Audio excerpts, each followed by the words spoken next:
Hey, Tooth Engineers fam, this is Dr. Rod, And Bioman. and today we're going to touch on the topic on the culture of the bioengineering field.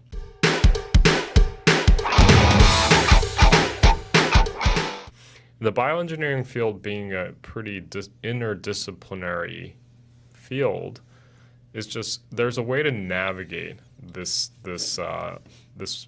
area. Mm-hmm.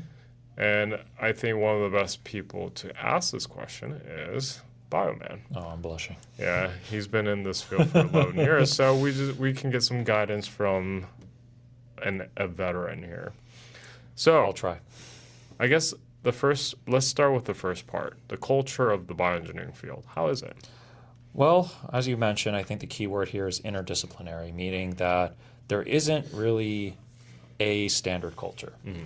There are different labs, different fields doing different kinds of work, which might or might not have in them of themselves different personalities of people. What I mean by that is that you can sometimes sort of understand like typical fields within bioengineering and the work that they do coincide with a different personality. Sometimes there's like that expression of like you are what you eat.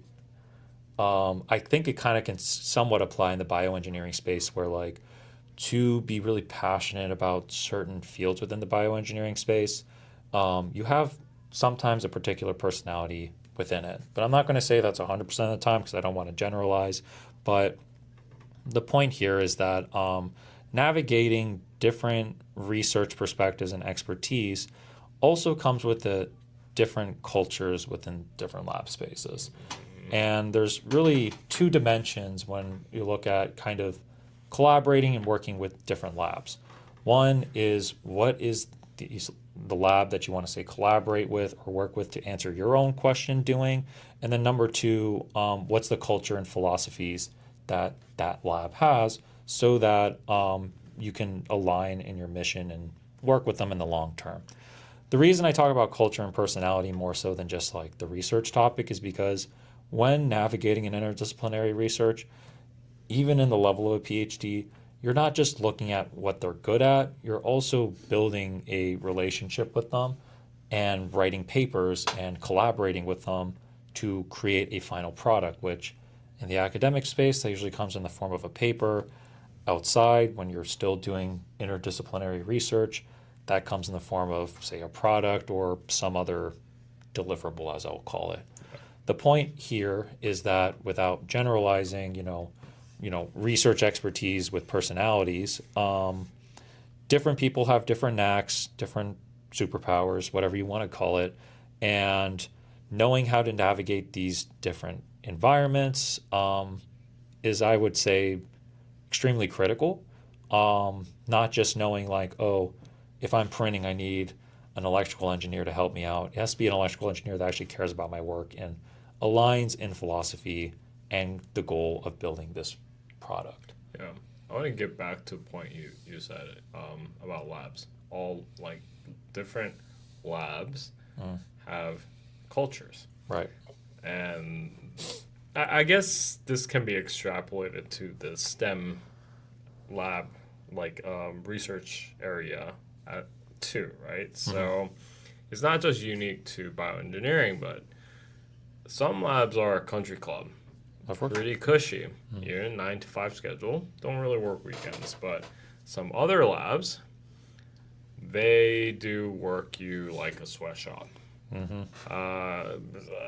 What is it?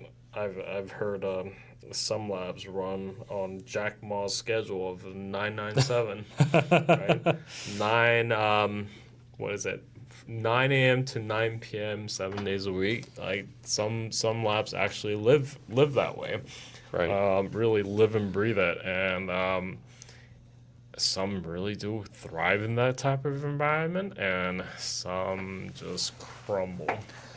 Yeah, So. and this is a very touchy topic, and it's something that, obviously the field as a whole wants to try to change, but I think it would be very difficult as leadership in academia is bounded within individual labs.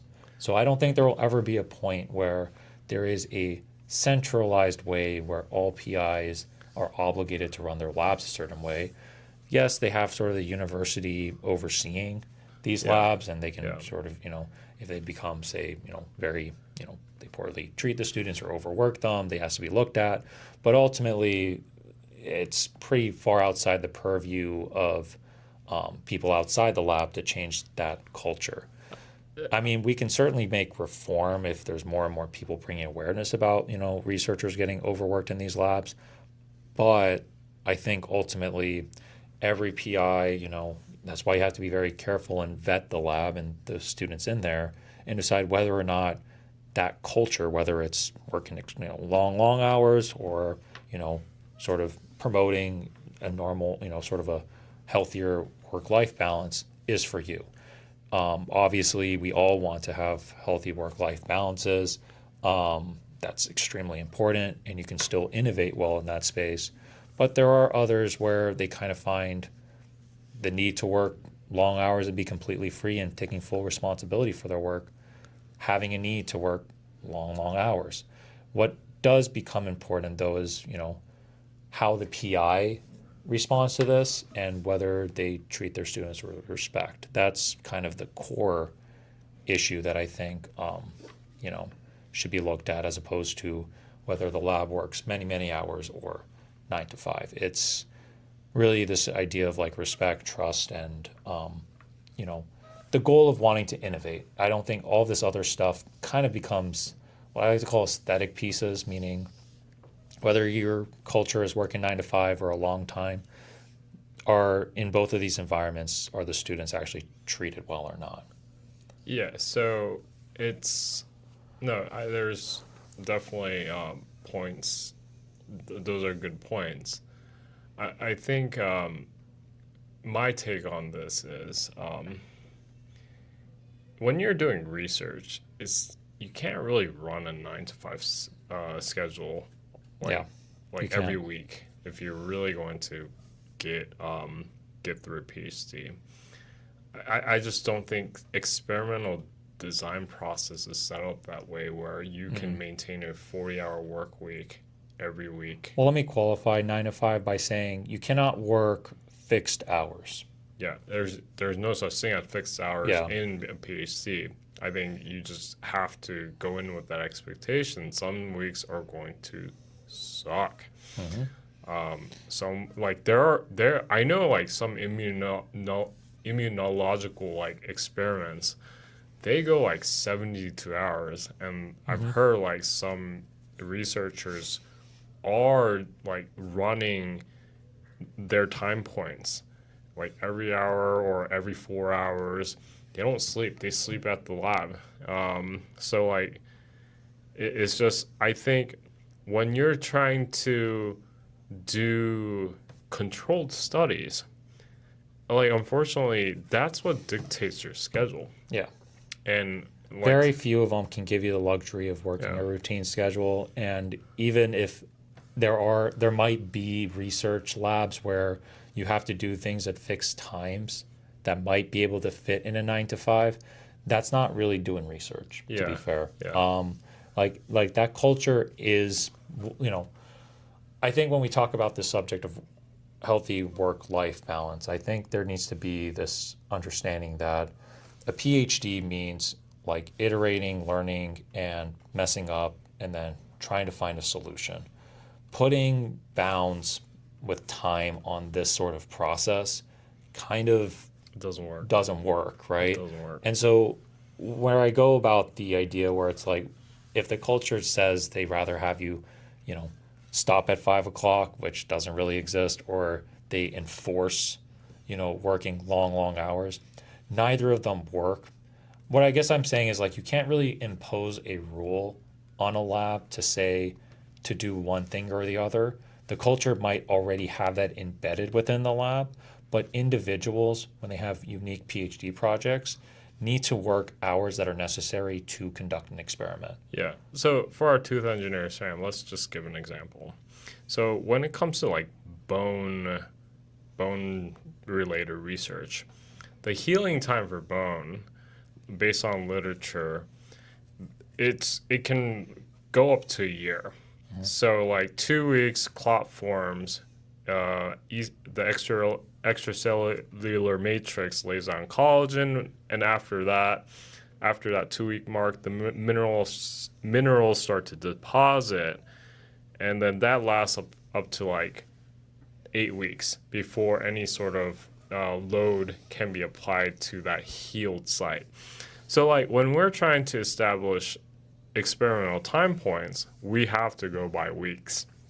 Now, when it comes to like doing research on skin, now that that timeline changes, where healing, you can demonstrate those time points in a matter of a week as opposed to month or two. So like then I guess the time points are like 1 hour, like what, like, and then I mean, if you're just doing like a quick model on a dish, you can definitely simulate that for 3 days. But working preclinically, you're going to have to talk about those weeks to months where you have to check on the animals regularly at certain time points that you have to also do post-processing. And that's the other thing you mentioned: live animals, live cells. Yes. That also, dealing with that changes your work-life balance as well. You have cells need to get fed on the weekends. So you're going to go in the lab on the weekends. So like if you're dealing with any sort of organism that's living of some kind, you are beholden to them. That's right. They're not as cute as your puppy or kitty, but you have to feed them, So and assay them. Yeah. So like it's take just pretty pictures. Yeah. Do long experiments. Make on sure those days. they don't get an infection. Day 7 versus day 8 can be very different in a petri dish. And Yeah. that can skew your data significantly. Yeah. So like you just have to make sure that you should TikTok and gram them too. There's a time and place for that. But what I'm saying is like it's just that I think the nature of the work, on top of like the PI, relationship with their students, really does change, like shape the way the culture is in bioengineering. Right? So not all labs are created equal. So I really think that you just have to go to the one that really speaks to you most. Yes. And go from there. And I think we touched on this a lot in our series in talking about PhD life.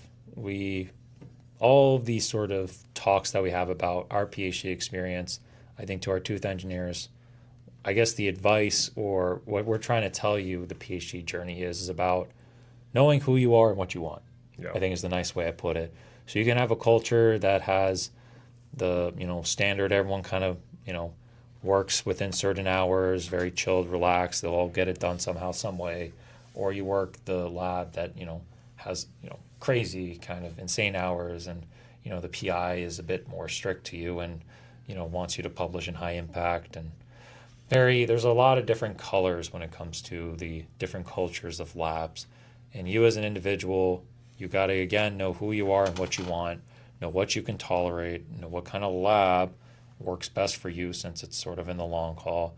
And that long experience in that lab that you're working in not only shapes kind of, I think, who you are, but also how you perceive science, as a matter of fact, because you're spending the longest time in your academic career shaping out how you answer questions in a way. And your PI sort of, kind of gives you they don't always give you like the scientific advice, but they frame out to you how you perceive answering new questions that you're going to take out in the world in some way, shape, or form. Yeah, so for sure. Be very cognizant of what lab you work in, and even with the PI that you have, always remember to stay true to your individual mission, because once you're out of that PhD, you need to take this internal mission of yours that you've gotten from the PhD throughout the rest of your life. So whether or not you like or did not like your PhD after, you still have done the PhD after you're done with it, and you have to take those lessons and make something out of it somehow. So Obviously, having a good perspective, regardless of the experience, is important, but also being cognizant and self aware as to why you're doing a PhD, and then in the environment that you've chosen or maybe had to choose, what did you gain out of it and what can you do with that Yeah. experience? Yeah. I want to touch on one last point for Tooth Engineers fam. So navigating this environment, you just have to find people to ask questions before you know jump into this field. So like let's say in the context of going to do a master's or PhD in a certain lab, you need to ask the grad students. You have to meet with the PI. And then if you can find like alumni who've been in the program, those are like 3 touch points that I'd probably recommend you do your homework on Right. before you like really decide to do anything. That will save you a world of pain and give you good insight in making a more informed decision of how to go about this. I mean, I learned the hard way. Not that it was bad, it's just like there's a lot that you are not told when you're starting a program. Yeah. Especially like grad school in bioengineering, I think there's not much information really. Well, because it's young, and I think there's still. I mean, I've went to went to, right. I did research at GW, but I wasn't a bioengineer back then. But I was working in a bioengineering lab. I worked in 2 labs outside of academia and then 2 labs in grad school. And what was really funny is that when I worked in a bioengineering-esque lab for my undergrad, and I was trying to like study like the bioengineering program and how like the faculty try to structure it, it just evolved and changed after I mean, the school obviously has its own mission and way of looking at bioengineering, but I think as time went on from 2014 to 2025, as I was jumping in these labs, the way people were thinking, as a consensus, as I also went to the national conferences, it changed so much year to year. Like every year, they would sort of change how they would think about doing research in bioengineering, regardless of the university. So the point there is like, you're doing your PhD, you individually don't know what you're doing, but I think as as departments and the program is growing, it's very like highly more discovery. Like it's very much a discovery and like experimenting, like figuring out what to do program rather than like something more established like a physical science where you have to figure out like where everything's already laid out to you. Yeah. Or maybe I'll put it this example. It's not like dental school where your curriculum is fixed. Bioengineering or biomedical engineering graduate school, not only is your research very like all over the place, but the department as a whole is changing year to year. So you don't have like fixed curriculum in that PhD program. Yeah, you have like these fundamental courses, but it's such a small part in the experience of graduate school that curriculum that you might be thinking you'll have, regardless of the university or not. Because even within my PhD program, the way they did the rotation program significantly changed year to year. So when I was like rotating, the students by the time I was in my 3rd year had a completely different way of like doing their first years of PhD. Yeah. And that's not the only thing that changed. It's like, even I sometimes like look at how the Department of Biomedical Engineering at Carnegie is being run, and when I was in there, changed significantly from when I was going in there. And this was just within the past like couple like 5-6 years. Yeah. And that's not a long time in the grand scheme of things, but it's ever evolving is my point. So like I jumped in this PhD. If I were to ask someone right now how the PhD experience is right now and what they're doing, it's going to be completely different. Yeah. And this is just within the midst of I graduated 2025. Like I'm going to go talk to probably first year students. I know it's going to be significantly different. So I'll offer a analogy for the tooth engineer fans to end this. It's like Christopher Columbus thinking he like discovered India and then it turning out to be America. You're not going to know what you're getting into. Yeah. Culture-wise, work-wise. You kind of learn on the fly. Storms will be there. Sometimes it'll be sunny. Beautiful day. But you may like it. Just ask a lot of people before you jump into this journey. Yeah. I think we made out okay. I think so. Well, we're just two guys talking on a mic now, so Maybe that's a problem. depends on who you're asking. Yeah, but I think TBD, to be continued. We'll see how we turn out. Day at a time. Yeah, Day at a time. but it's been real, guys. It's been Dr. Rob. And Bioman. See you guys next time.